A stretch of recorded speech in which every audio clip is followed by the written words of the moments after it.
start with just a quick introduction of myself. I am Phoebe Nguyen, and I am one of the interview editors here at Superstition Review for issue 33. Here I have with me today poet and multimedia artist Diana Khoi Nguyen. Diana is the author of Root Fractures and Ghost of, which was a finalist for the National Book Award. I'm so excited to be able to talk to you, Diana, and meet you today after reading your work. I can get started with my first question. I'm eager to discuss your poem Beside. I was intrigued by your choice to frame these poems in the form of a family portrait. Could you share how you came to write the second Beside poem? Yeah, sure. I mean, to talk about the second one is really just to talk about all the ones that Mm, I did that are named beside. So, basically every year for a while, maybe in the first 6 years of after my brother's death in 2014, I would revisit the family archive. So, 2 years before he took his life, he cut himself out of the family pictures that hung on the walls of the house. And on this particular year, and I can't remember what year it was, maybe it was 2016, 2017, I started to think about um, hmm, like the people who remain in the picture, you mhm, know, like the past versions of ourselves, the younger versions of ourselves, and also like the little bits that my brother didn't cut out, like parts of his finger, baby finger, parts of his little shoe.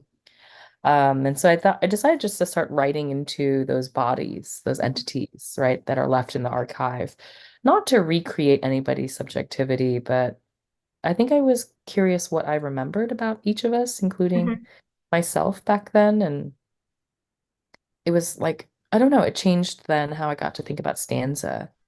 The stanza could be a familial self that feels familiar, but is still strange, you mhm. know? And then I titled it Beside because it's like, oh, I'm lining up them all up beside each other because Uh-huh. it's a family portrait. Yeah.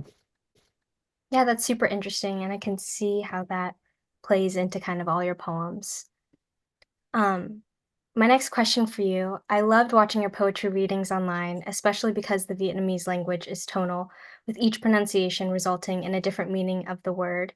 How does the experience of reading these poems aloud affect how you write?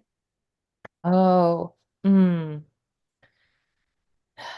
I feel like I can't remember what came first. Um, Around the time that I was working on that sequence, I had recently been taking excuse me, Vietnamese one because I'm Mhm, illiterate in Vietnamese. And, I know like household Vietnamese, which is like really just mostly insults and food words. I mhm, feel like that's the extent of my Vietnamese knowledge at that time. Um, and I was thinking about, yeah, it is so tonal, which is like things can look the same, mhm, but they sound different, they mean different. Sometimes they barely sound different to me. mhm, And so even just my trying to say it out loud to hear it is just an act of like me trying to find the nuanced difference. mhm, Um, and then what really helped me ultimately is like if I can find the words that rhyme, that can help me re to remember the mhm, word, right? So like I think in the doi mới sequence, I think I say like viek and then yik, and like those are two words that rhyme to me, I think pretty exactly. But then they're like really scary, like in terms of their if you put them together, right? Because one is like to write, and then one is to kill, right? mhm, Or yeah, and so just to have words, it's just so jarring what rhymes and how and what they mean in translation. Um, yeah, I'm trying to think if I did it the other way around too. There was just a way in which the rhymes would just kind of come to me.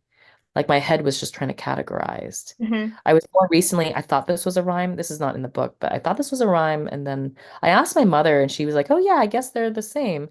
But then I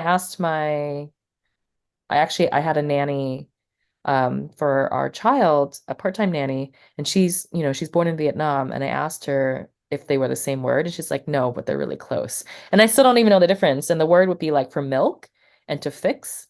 Like one is sua and one is shua or something. Like it's really close, but it kind of sounds the same to me. mhm, And I mean, I don't really work, I think, with homophones in English, but I'm just really fascinated with like the ways in which language can mirror, and Mhm. multiply in a way.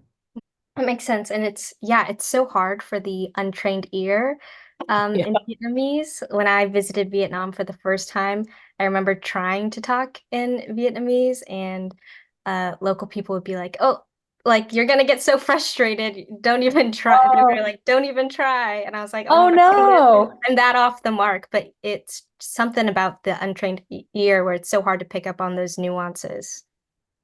Yeah. Oh, I'm sorry that they told you don't even try. I had the opposite experience. I think I was in a cab coming from the airport to a hotel, and then the guy was like, "You're Vietnamese, right?" And I was like, I mean, he said it in Vietnamese. Hmm. And I said, "Yeah." And then he's like, "Why don't you speak Vietnamese?" And I was like, "Oh, yeah, lum, like so bad." And then Hmm.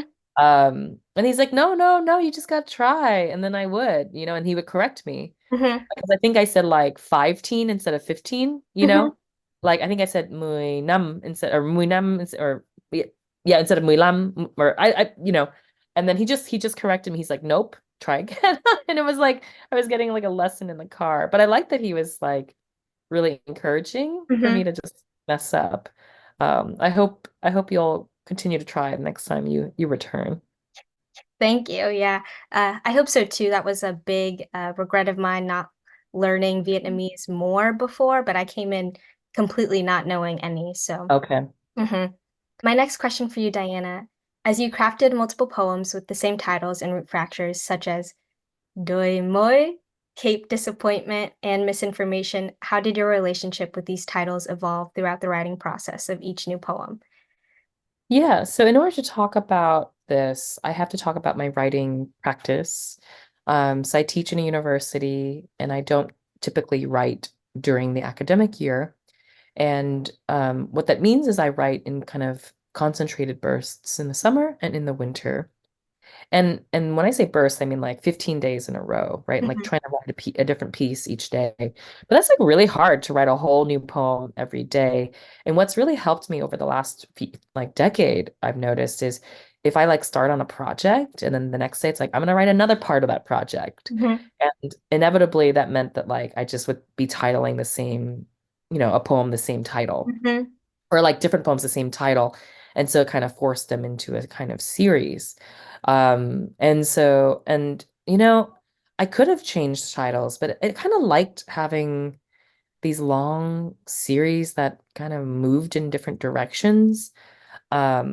And so it was just kind of organic, I think, in that way for me. It was more of an intuitive move. But actually, for the poem Misinformation, that was just one longer poem that I wrote all at once, actually. And then it didn't make sense to keep it intact in the book because I had all these fragments. And so I wanted then to break that poem up and it kind of worked because it's in sections anyway. Mhm. But that was the only one where I would say like that one I wrote as a whole. Um, yeah, and I kind of I think when you break things up into chunks, it allows for recombinations, a modularity, weaving to happen, right? A braiding. You have three parts, three strands in order to braid. Um, yeah, I had never done that before, honestly, and I like was really into it. I don't know. I really liked that too. There was definitely like a movement between each Mm, poem and being able to think about how the meanings of them built on each other as I read through.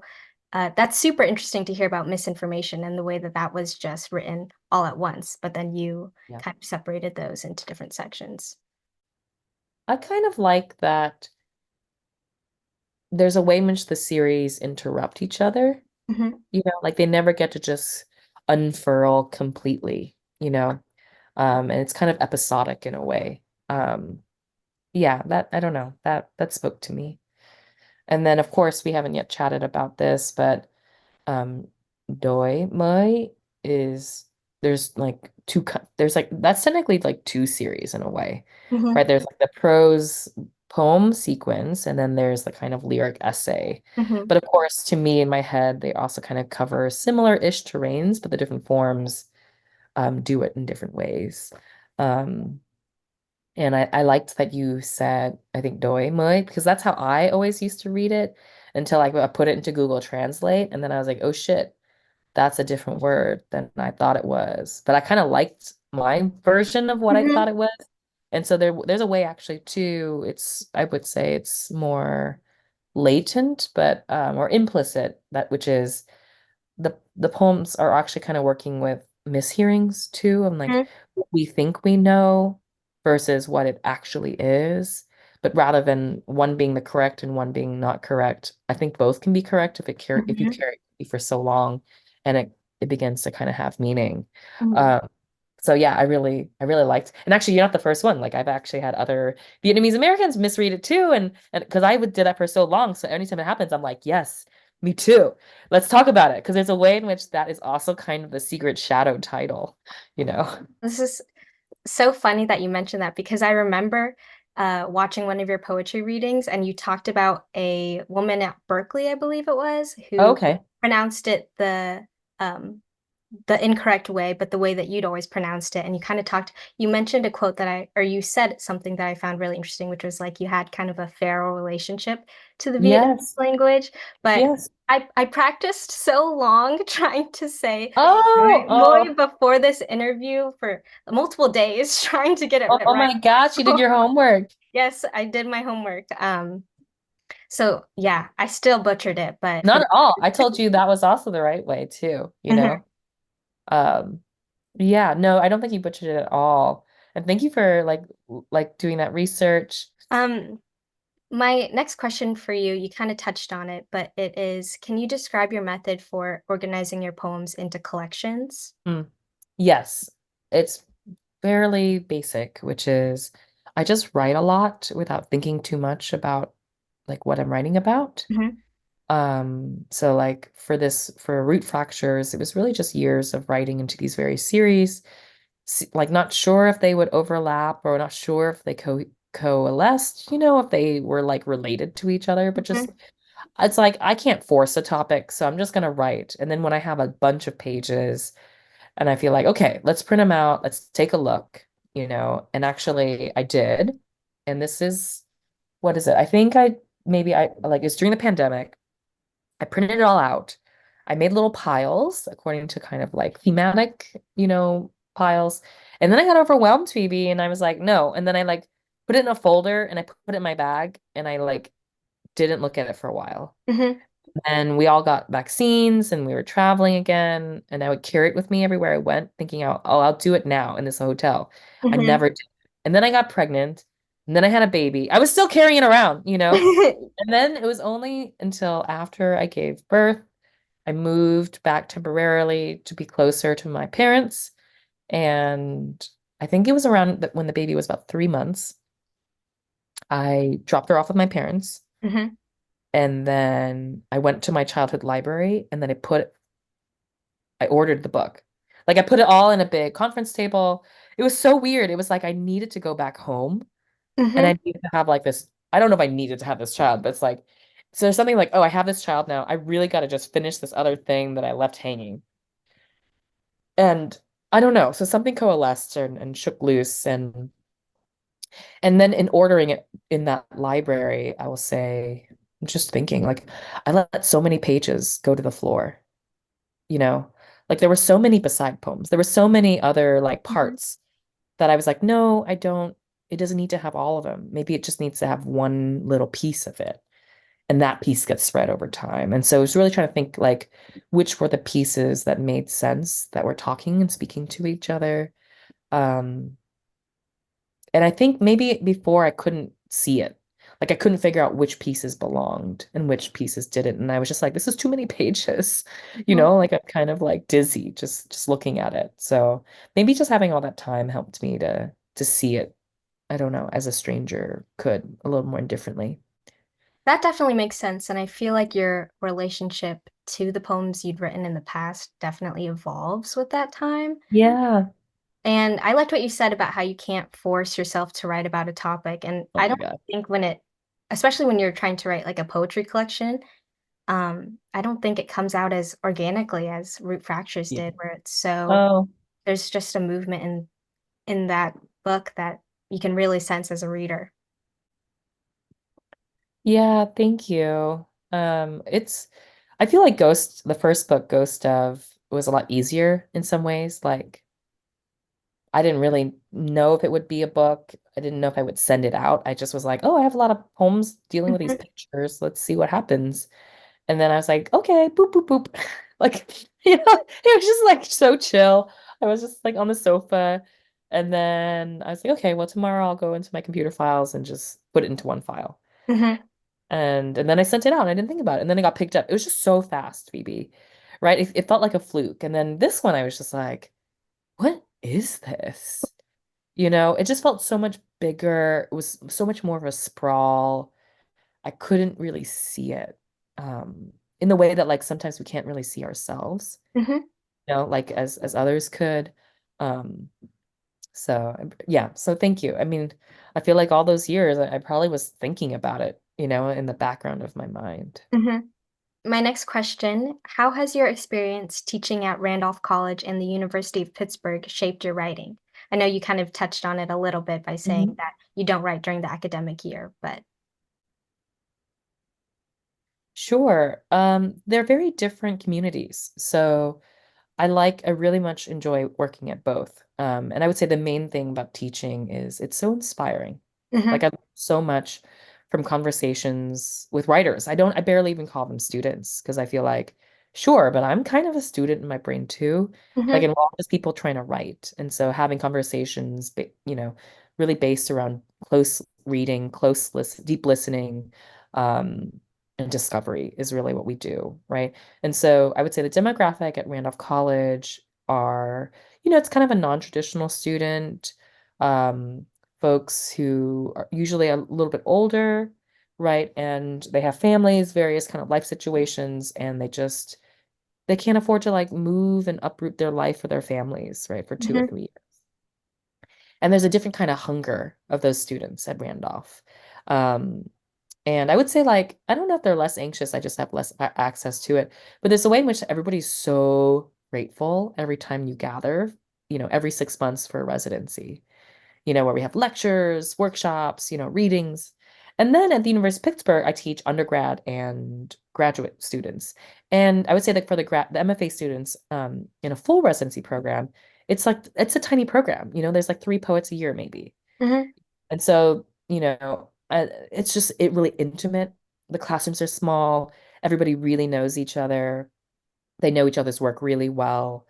And you kind of move as like one organism in a different way. Like, it's kind of like a family in that sense. Mhm. Um, and I would say, like, I don't know if this has been your experience in school, but I would say like there's something about MFA students.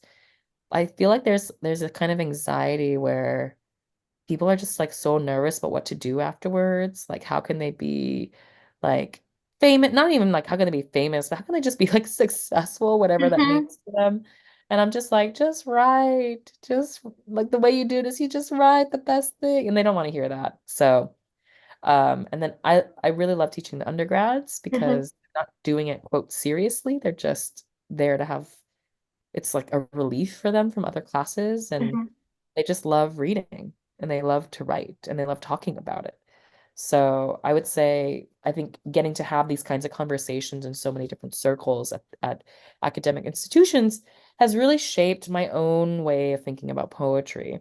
Um, and also like seeing certain poems from some people, like, other writers that I'm working with, and I'll be like, oh, that made me want to try this other thing, right, in a poem. So there's a way in which community helps to engender other kinds of ideas. So Mhm.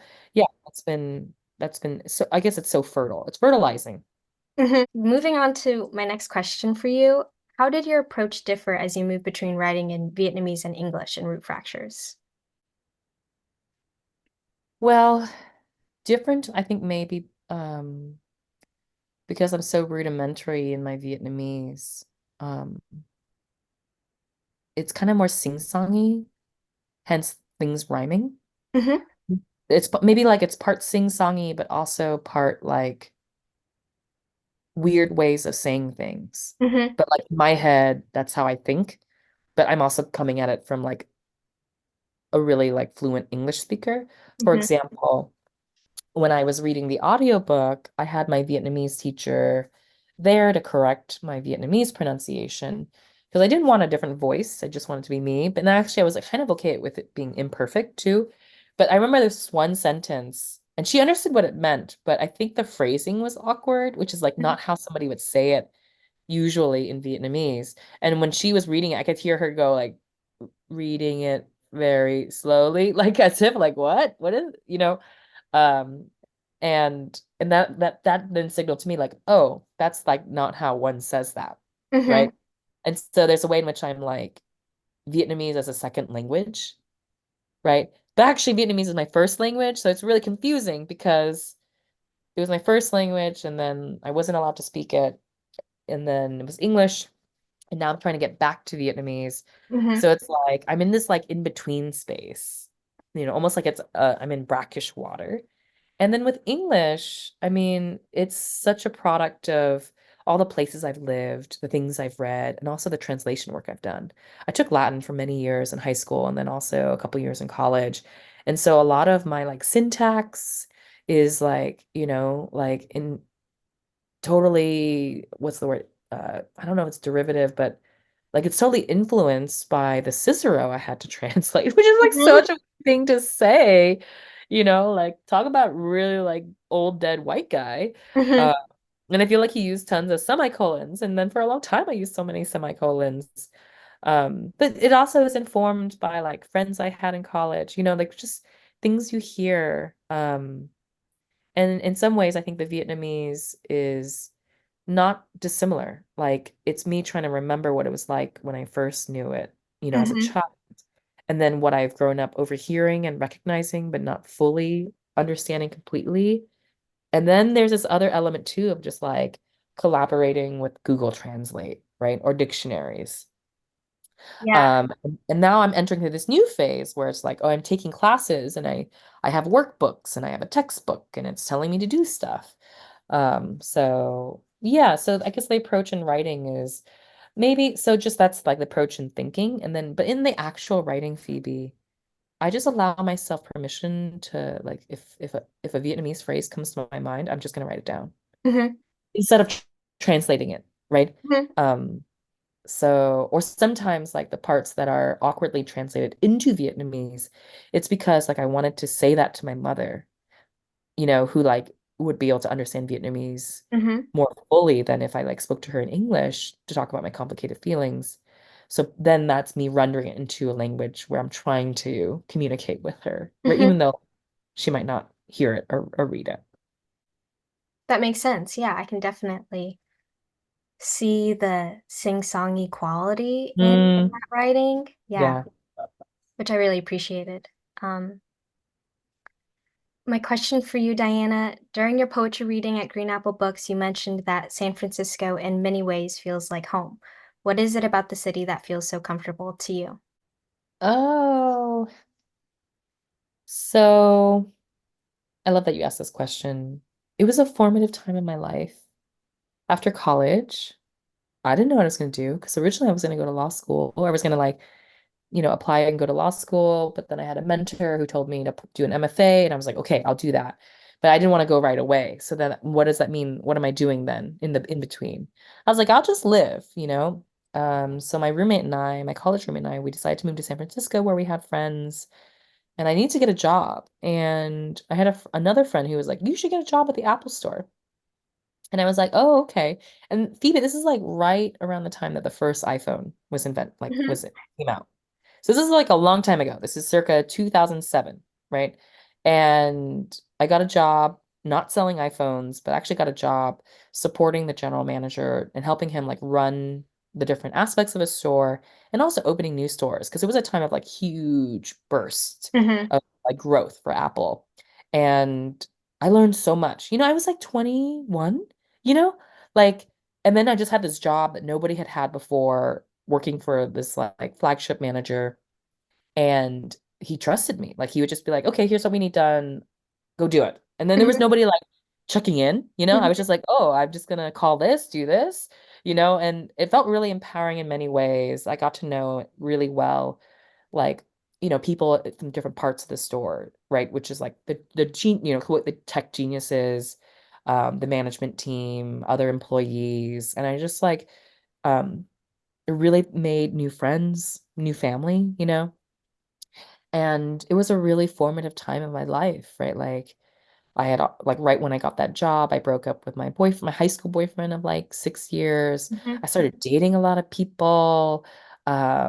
It's like you're making your own money. You're not in school anymore. So it was just like, whoa.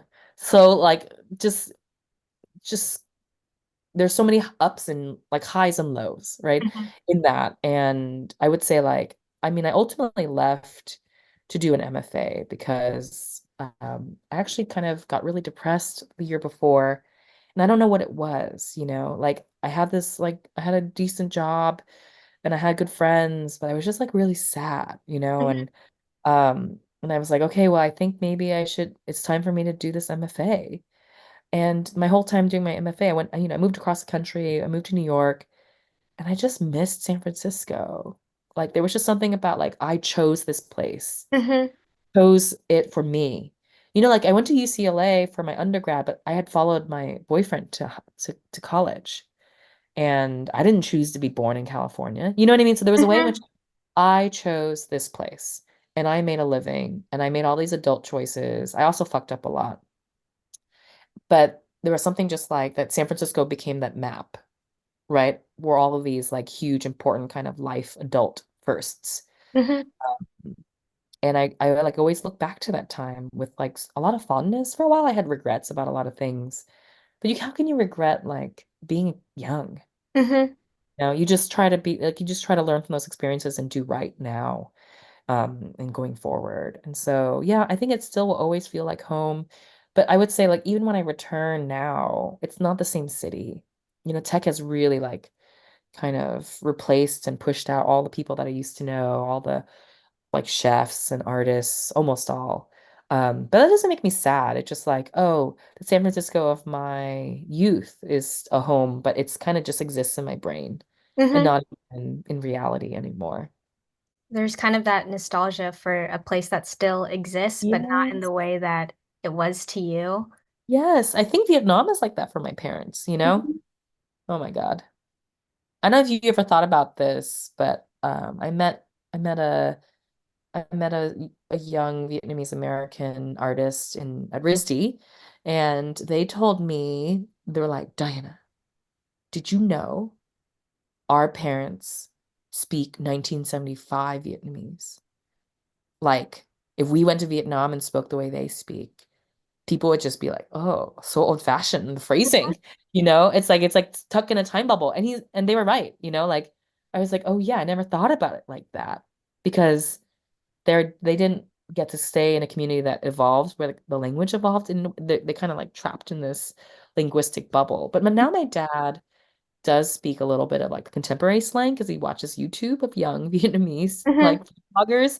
So he knows some of the slang. But I just remember hearing that and thinking like how even the language itself is a kind of nostalgia, right? Mhm. My last question for you, Diana. In the acknowledgement section of Root Fractures, you express gratitude to Dao Strom, Hoa Nguyen, Lily Huang, and Vicky Now for showing you that both Vietnamese kith and the Vietnamese language can be radically tender. How does this tenderness manifest in your writing and in your life? Yeah, on a really just literal level, the Vietnamese language was really one where I was scolded or constantly being commanded or ordered to do something. And the tone was always very harsh in my household. I don't really remember the gentle tones. Um, what is it? There's that Ronnie Chung. Is that how you say it? I don't remember how you say his last name, Ronnie Chung. Anyway, he's a comedian, but he had this one special, maybe it was on Netflix, where like I can't remember if it's with his wife or what, but his wife always get mad or I forget I'm butchering this, but basically he'll be like, people have a tone like people like will get mad at him because his tone is so like harsh. Mhm. It's like that's just how I was raised. We just sound like we're yelling at each other. And he says like listen to the content, not the tone. He's like content, not tone. And I think about all the time is I'm like I feel like but I am so affected by tone, and um So in many ways, I used to associate Vietnamese with a very kind of like scolding tone. Mhm, And when I started to meet other Vietnamese Americans like me, artist types, writers, and then hearing some of them, and some of them weren't fluent in Vietnamese at all, but some were, and some could speak. And then hearing them speak it, and then I was like, oh, they can be like expressions of love and kindness. mhm, And I was like, wait a minute. I was like, well, I don't know that Vietnamese. And then I was like, oh, of course, these are the same words, but of I just was so unaccustomed to hearing it and receiving it in that way. And then um for them to also just like invite me into it, like not correcting my language in a harsh manner, but just like, oh yeah, being so encouraging, which is mhm, like not my parents' model. They're not like, it's not an encouraging model. It's either like, don't fuck up. It's like the stakes are so high. Um, and then I don't say that to cast aspersions on anybody. It's just different cultural context. And so, how does this tenderness manifest in my writing, in my life? I think it's allowed for me in doing the archival photograph work, but in doing the memory work, to like hold those moments I had previously thought of as different, right? Or mhm, like difficult or sad. Like, I try to be tender. Like, oh yeah, sure, my parents did inappropriate things or my mother was abusive. And I don't would never diminish that, but I also want to see her tenderly, which is like she had a hard mhm, life, and she didn't have models. This is how she was raised. And I'm not making excuses, but it helps me to understand like her context. And I don't have to try to like, I don't have to be angry at her our whole life. Like that doesn't do anything. I mhm, can choose to be tender and I can choose to just like say no thank you when things go in a different way emotionally that I don't wish to engage in. Which is like I didn't have those tools when I was a kid. mhm, And so I would say like the tenderness I've received and been gifted and learned from my my chosen family has really helped me to I would say it's really helped my relationship with my biological family, you mhm. know? Yeah, and I definitely noticed that tenderness in root fractures throughout it. Oh, So that's really oh, beautiful. thanks, Phoebe. Thanks for reading it and just your careful research and your time with, yeah, the materials. It means a lot to me that another like Vietnamese American person is reading it because in some ways, like that's who I'm writing for. Mhm. Before I let you go, Diana, I just wanted to open up the floor to you to ask if there's anything else you'd like to add. Oh yeah, I don't think so. Um, Maybe I'd love to ask you a question if that's Yes, okay. of course. I'm curious to hear about how did you think or feel about language or family um after like engaging with the book, like in your own life. Yeah. Mhm, that's super interesting. So, I was adopted from Vietnam and raised by white parents. So, when I read Vietnamese writers and just learn more about Vietnam, I feel a connection to it, and yet I feel like such an outsider to it, almost like I don't have a right to it almost. And so it was just really interesting to it made me reflect on the one time I've been able to visit Vietnam and it just felt like that connection to you being like Vietnamese American and being Yeah. seen as Vietnamese, but then it made me reflect on how I feel so much like an outsider to Vietnamese culture and that identity too. Yeah. Oh, thank you for sharing that with me. Um, wow. I mean, in some ways, I'm just now thinking about like what I know about Dow's upbringing. I mean, she was raised by her mom too, but the white father really ruled, like, and had all these dictates. I don't imagine necessarily that's how you were raised, but yeah, I mean, there's so many degrees of feeling like an outsider to it, because in an alternate universe, we are all growing up, Mhm, in Vietnam, but we didn't. Like, we grew up in the United States, and um, some things are kind of familiar, but some things are so foreign.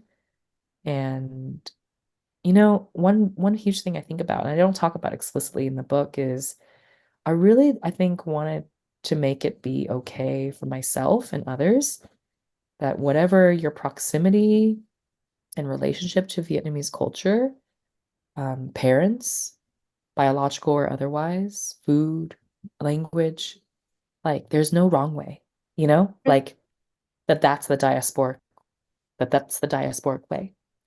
Because I think growing up is always like, oh, what's wrong with you? Why can't you speak it? mhm. You know, or like, why are you so American? And I was like, because I am American, you know, first and foremost in many ways. Um, yeah, so thank you so much for sharing that with me, Phoebe. And um, yeah, I just really grateful to hear you share about your experience with it and grateful for these thoughtful questions in your time. And I hope we cross paths. Me too, definitely. Thank you so much, Diana, for speaking with me today. It's been an honor to meet you, and I've been so excited to Oh, be able to speak with you. So, yay. this has been just wonderful to read your work and to be able to talk about it more in depth with you. So, thank you Yeah, so much. I really I'm appreciate the opportunity.